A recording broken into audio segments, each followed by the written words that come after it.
Welcome, Arapahoe Philharmonic fans. I'm Devin Patrick Hughes here again with another excellent and exciting Music Connect series. This Tuesday, we are so thrilled to be joined by our own principal trumpet, Tony Zator, and pianist Tim Greenhouse.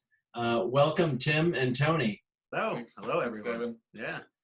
So we have a really fantastic program, kind of going with some of our previous programs featuring some of our musicians, really a blend of all different types of music from jazz to classical and pop. And I'm incredibly excited. It's the end of this piece, and like we've done in some of the previous concerts, we're featuring some unknown aspects of our musicians.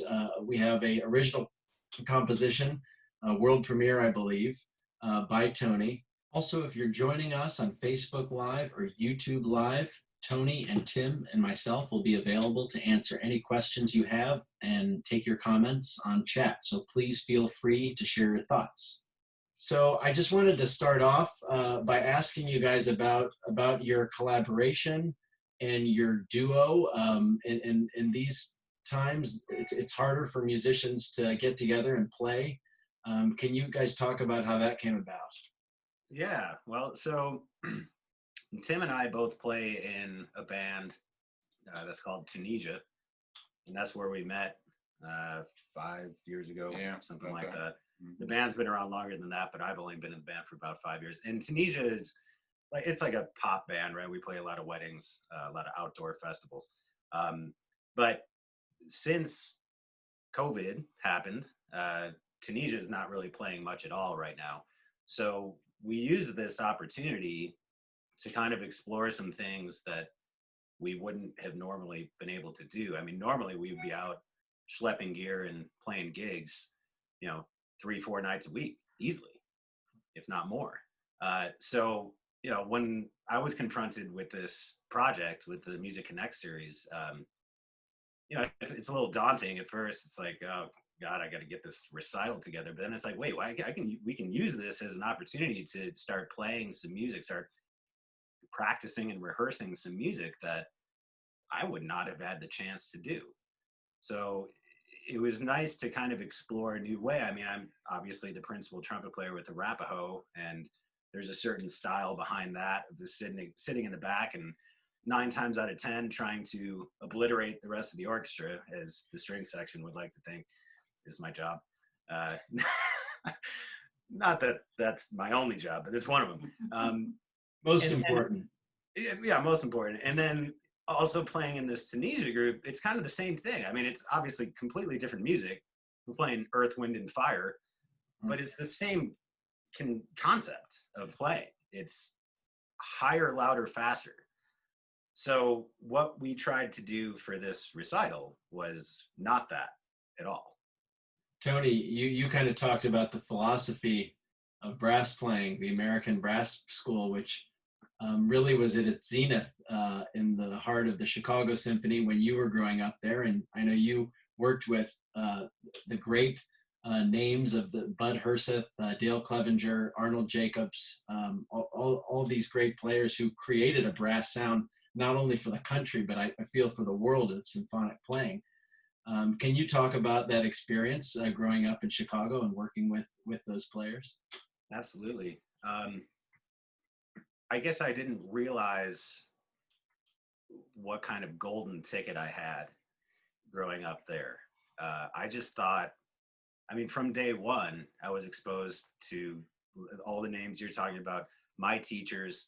Some were in the Chicago Symphony, some were not, but everyone still had the same style of brass playing, which was, love it or not, I would imagine that most brass players love it. I would imagine that some other orchestral musicians don't care for it so much because it is very in your face. And so that's how I learned how to play, through my teachers and through going as much as I could to these CSO concerts. Well, and I would consider myself, and I don't even think it's because I was a brass player, but I would consider myself a conductor it errs on the side of a little more brass generally. I don't know if you have that same perception, but. Well, I appreciate that you have never really told me to keep it down. But I definitely get some looks from some string players in the big moments. But that's all right. That's why we have earplugs. Exactly.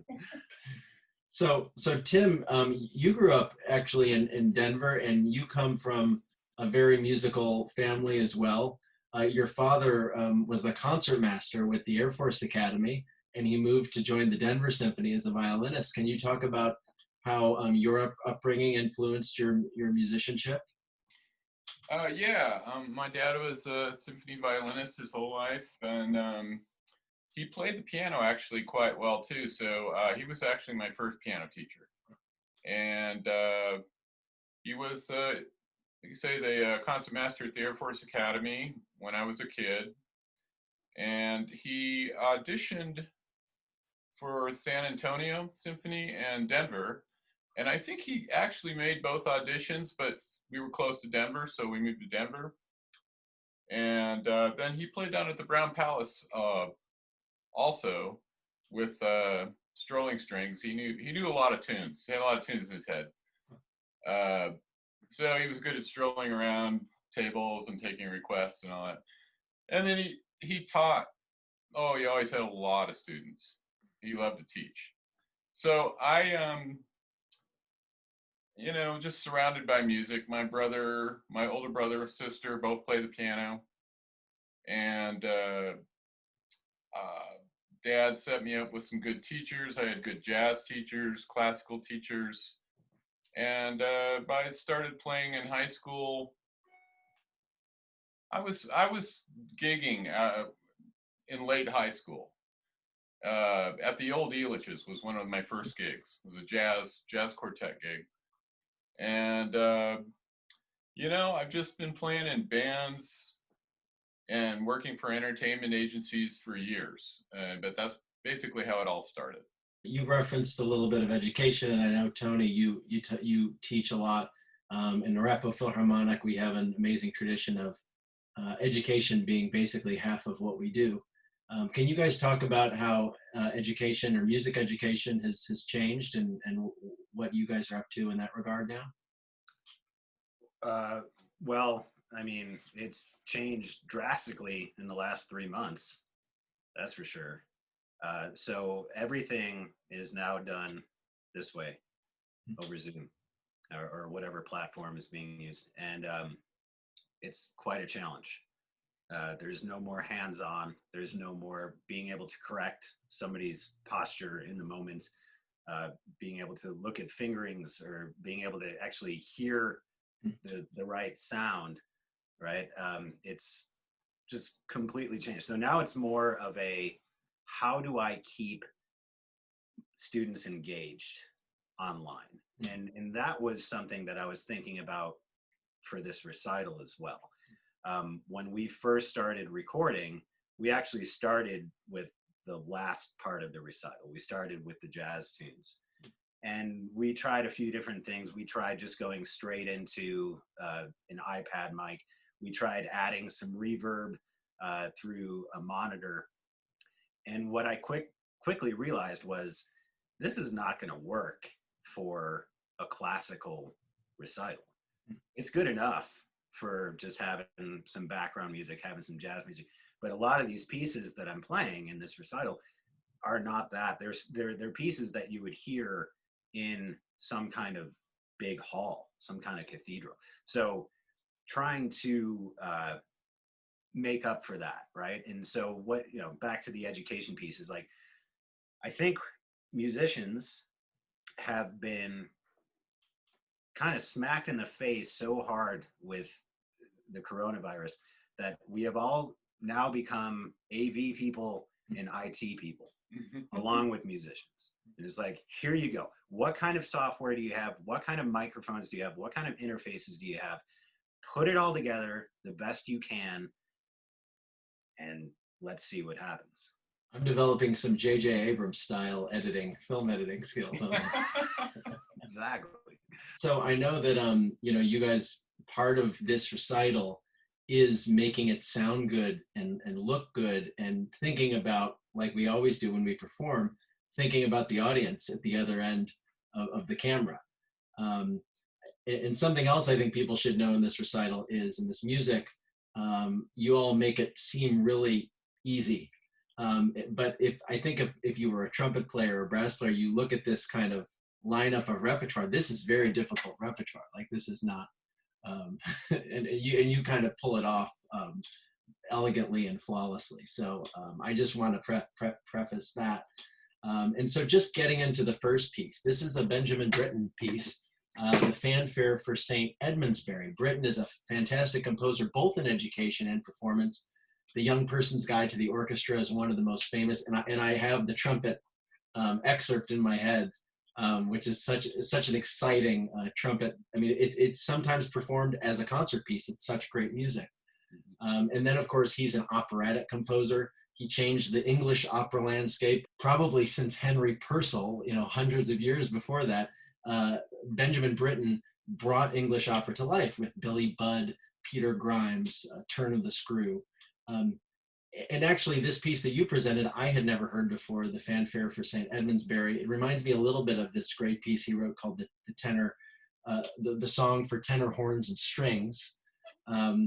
And it's actually about, it's kind of a remembrance to the Magna Carta. The Magna Carta was one of these really early documents that kind of talked about the rights of people, and was the beginning of the end, a long process that would eventually end feudalism throughout Europe.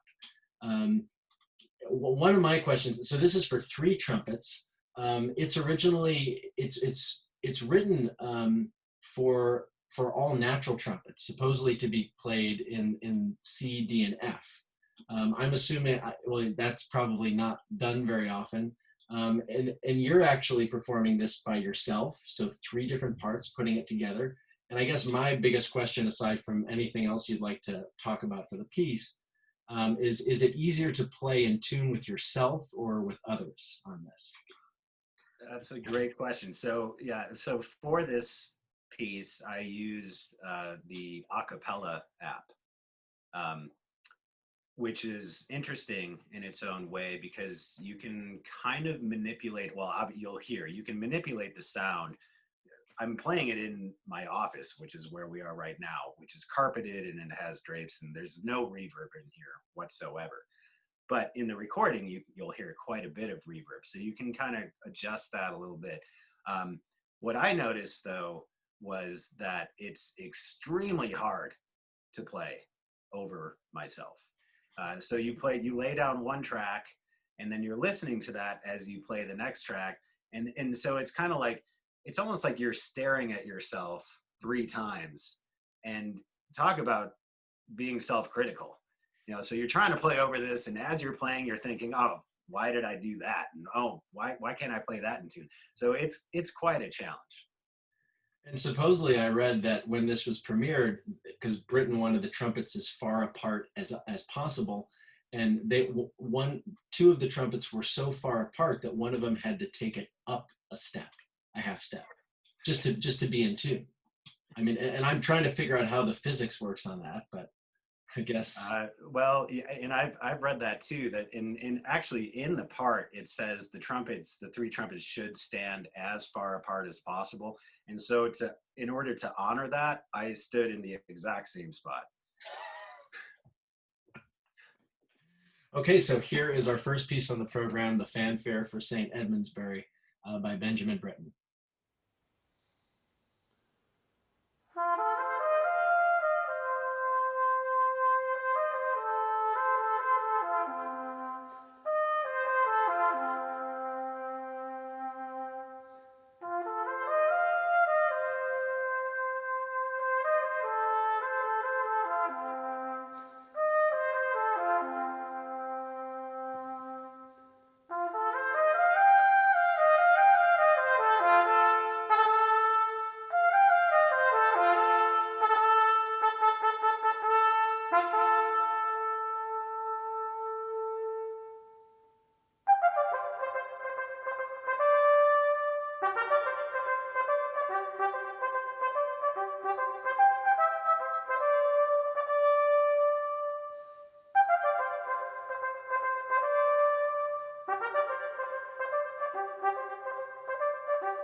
That was fantastic. The next piece we have Etude Number 2 by Theo Charlier. Tony, can you talk a little bit about this? Absolutely. So Charlier was a Belgian trumpet player. A lot of people think that he was French. But what's unique about this is that in this time, his dates were basically like mid-romantic to late romantic. He lived into the 1900s. But when this trumpet player was around, Charlier, you have to think about what trumpet sounded like and what was written for the trumpet at that time in like the mid 1800s, right? Mid to late 1800s. We started kind of shifting into the trumpet being more of a solo voice. So like for orchestral music, you think of like Mahler, right? That's the first thing that comes to my mind. Up until then, like sure, Beethoven wrote some nice trumpet parts, but it was always kind of in the back, and it was very closely tied to the timpani. But now we have something different. So the school now, Charlier, another big trumpet guru, educator, Arbonne, which every trumpet player knows the Arbonne book, they started shifting into this more solo paradigm. So what Charlier did, he wrote an etude book, and off the top of my head, I don't remember where he was teaching, but it was some conservatory in Belgium, equivalent to like the Paris Conservatory at the time. Big name teachers, big name players that would go there. And so he wrote 36 etudes, is basically the name of his book. And the second etude is basically just called For Style. So each etude is labeled a different thing: for articulation, for time, this one for style. So every trumpet player that studies classical trumpet playing knows this etude. And supposedly Charlier, with basically the absence of the performances of Johann Sebastian Bach, Charlier was the first trumpet player to perform the second Brandenburg Concerto kind of without modifications. I've read that as well, and yeah, that will not be on any recital anytime. Maybe a future Sinfonietta. Possibly. Okay, so here is the Etude Number 2 by Charlier.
So our next work on the program is the Rustique by Eugene Botza. Botza was a French composer, violinist, also a conductor. But this is a piece that he wrote for piano and trumpet as you guys are performing it. Can you talk a little bit about this music and Botza? Yeah, absolutely. This is one of those pieces that really there aren't too many recordings of. I would say that the definitive recording is with Wynton Marsalis, an idol of mine, and hopefully every other trumpet player ever. Um, but so again, when I was confronted with this idea of doing a recital, I'm lucky enough to teach at Denver School of the Arts, and there are some really amazing kids there. Um, you know, budding stars, let's say that. And so I have a few students that were actually working on this Botza. And so, of course, anytime I assign something to my students, I have to work on it as well. So I started working up some of these licks, some of these passages, and I was just reminded of how rich this music is. Like I can't think of another trumpet concerto that explores this realm, this vast array of it starts with some like pretty heavy, almost like orchestral playing, with fanfare-ish type articulations, and then it goes into this really sweet, soft trumpet playing that you wouldn't really have heard from a prior concerto. And something that's unique about this concerto, I actually, in Devin, I'm not even sure if you're aware of this, but this is the piece that I used to audition on for the Arapahoe Philharmonic. So I played the first page before you cut me off, and then obviously we went into all the orchestral. No, it was a good cutoff. You had heard enough in a good way, and then we heard all the excerpts. But so it has some significance to this recital. That's awesome. Well, he introduced me to this piece. I'd never heard it before, and I really liked it.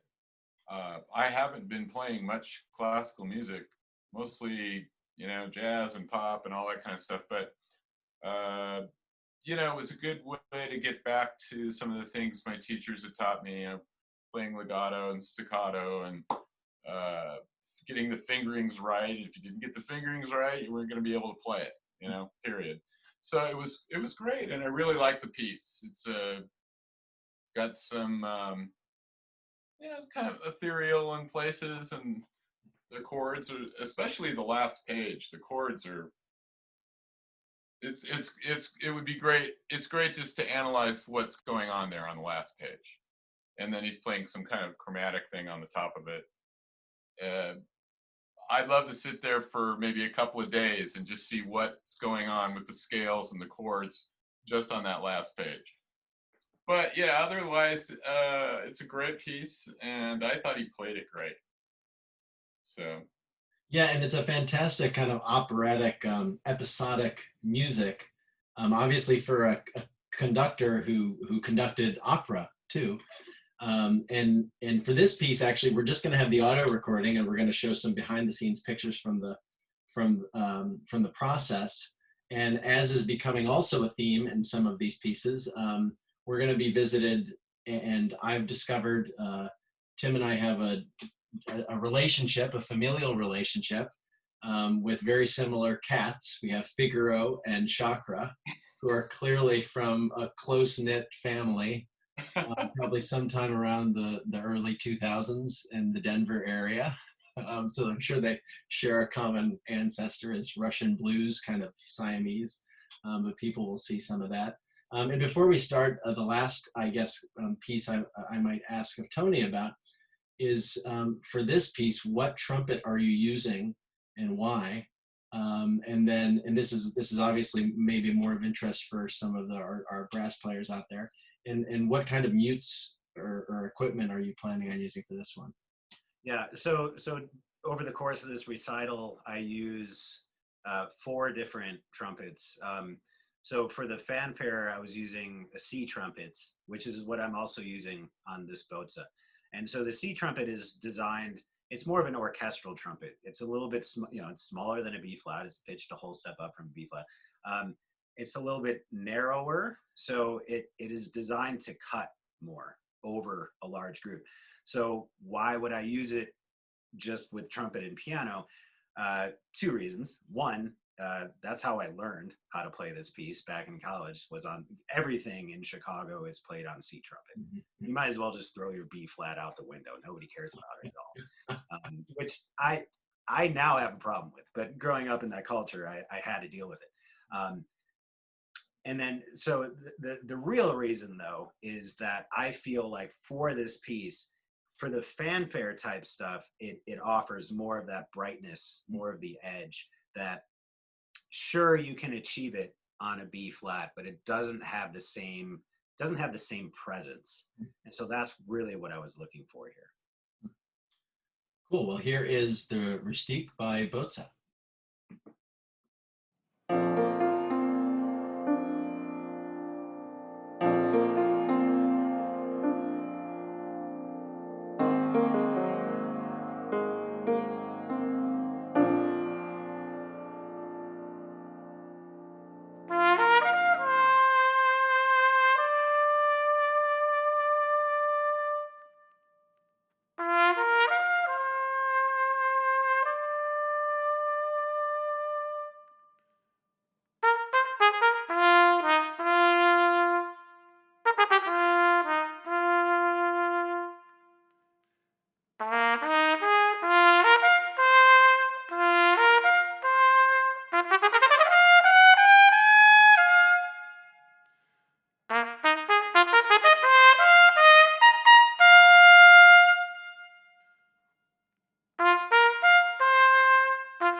That was a fantastic performance.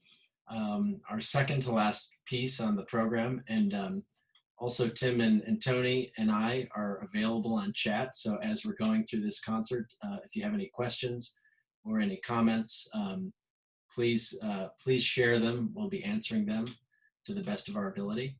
Coming up, we have a great jazz pianist, composer, educator of the second half of the 20th century, named Don Grolnick, and this comes from his album Hearts and Numbers. It's a piece called Regrets. I have to say, I didn't know a whole lot about Don Grolnick.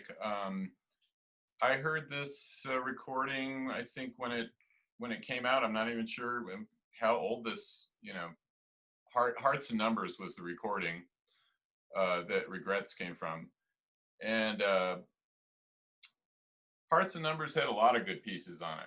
Regrets was one of them, but I've listened to the whole thing many times, just driving the car, or, put the Bluetooth headphones on and ride my bike and listen to it. Don Grolnick played with the Brecker brothers. I think Steps Ahead, and then just the Brecker brothers, Randy Brecker and Michael Brecker. And it's just great playing. Great. I think what I liked about Don Grolnick was the way he voiced chords. It was just perfect. And the way it went from one chord to the next chord to the next chord. This particular piece has some depth to it, I think. It's not, I wouldn't say a pop piece, it's a jazz ballad with a lot of nice chords in it. And Michael Brecker was playing the melody, and so we just put Tony in that spot. Some hard shoes to fill right there. But something I like about this piece is that, and the way we performed is pretty much the way they did it on Hearts and Numbers. There's really no improvisation. Like the piece is just it's just a thorough composed piece. Michael Brecker does take a little bit of a solo. I don't on this version, but it's like Tim was saying. Like the chords there's enough depth where you don't really need to blow over these changes. So you had music, or you were just referencing the recording? This piece I found in it was the New Reel book, I think. Okay. And it was all written out. I think it's pretty accurate what's there, although I did have to go back and listen to it to fill in the gaps, to make sure that I was playing the voicings the right way and so forth. Because a lot of times all you're really getting is a chord symbol. And so you look at the chord symbol and then I listen to it and then decide, try to voice it just like he did. Mm-hmm. And if you don't, it doesn't really work that well. because the first time I went through it, I played it badly with bad voicings, and it wasn't good. So yeah, I worked on it for a few days and got the voicings down, and then practiced it enough so that we could record it. And it's a nice piece. I like it. The language is all in the voicings. So here we Yeah. are with Don Grolnick's Regrets, performed by Tony Zator and Tim Greenhouse.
So that was a fantastic way to bring some Grolnick to life.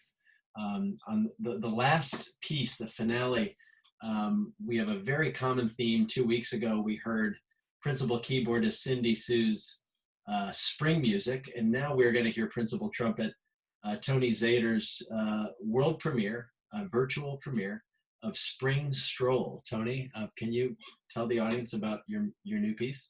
Yeah, absolutely. I'm going to try to keep this as brief as possible. It is the virtual premiere, but it's not the world premiere. Okay. So About 10 years ago, I was part of a nonprofit that did a lot of collaborations. And so my role was to actually write a jazz ballet. And so it's a jazz quartet plus dancers. And I had nothing to do with the choreographing of the dancing, don't worry. But I did write a 25-minute thorough composed jazz piece for jazz quartet, and it's called Birth of a Rose. And so we came out with an album. But since it was only 25 minutes, the pianist that I was using at the time, it wasn't Tim, and I also wrote 3 or 4 other tunes to kind of round out the album. And so this was one of them, Spring Stroll. And so I understand that people can get this music. Can you tell us where to go and we can show it on the screen? Absolutely, yeah. So unfortunately, the only way to get it right now is to email me personally at anthonyzator@gmail.com. So here is the virtual premiere of Tony Zator's Spring Stroll.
That was fantastic, and I think everybody enjoys having a little spring fever to finish out the season as we go into summer.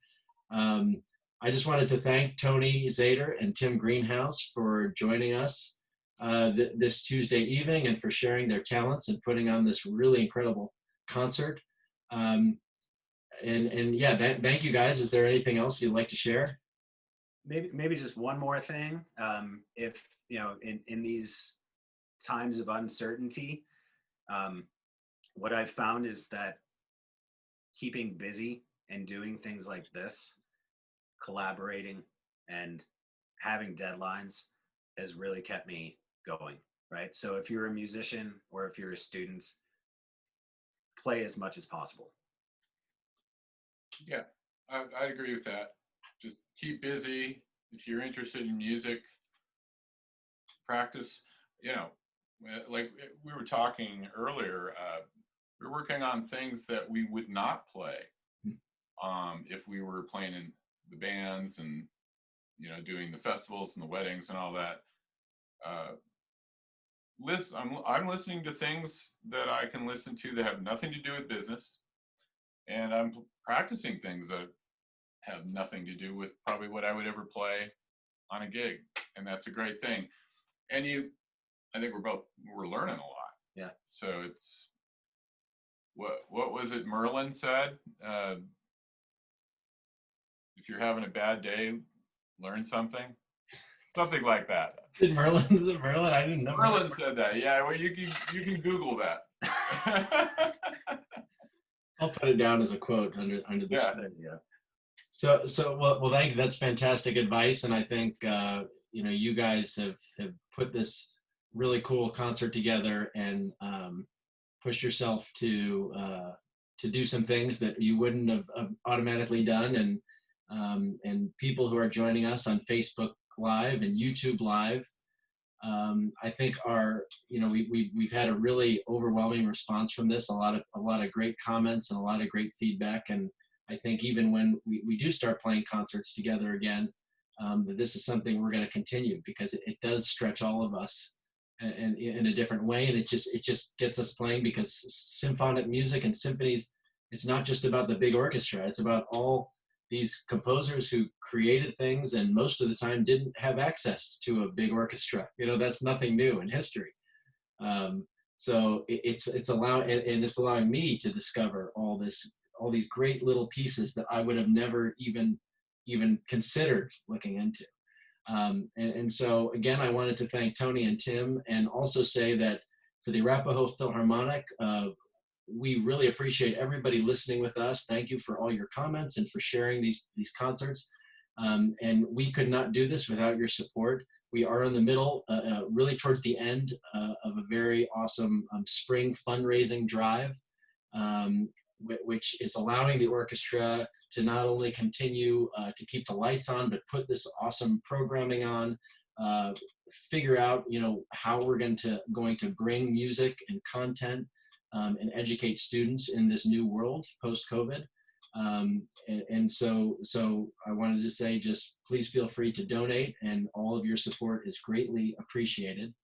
And next week, we're doing something a little bit different. We're going to play a rebroadcast from an Arapahoe Phil performance from about three years ago, The Pictures at an Exhibition by Modest Mussorgsky, as arranged by Maurice Ravel.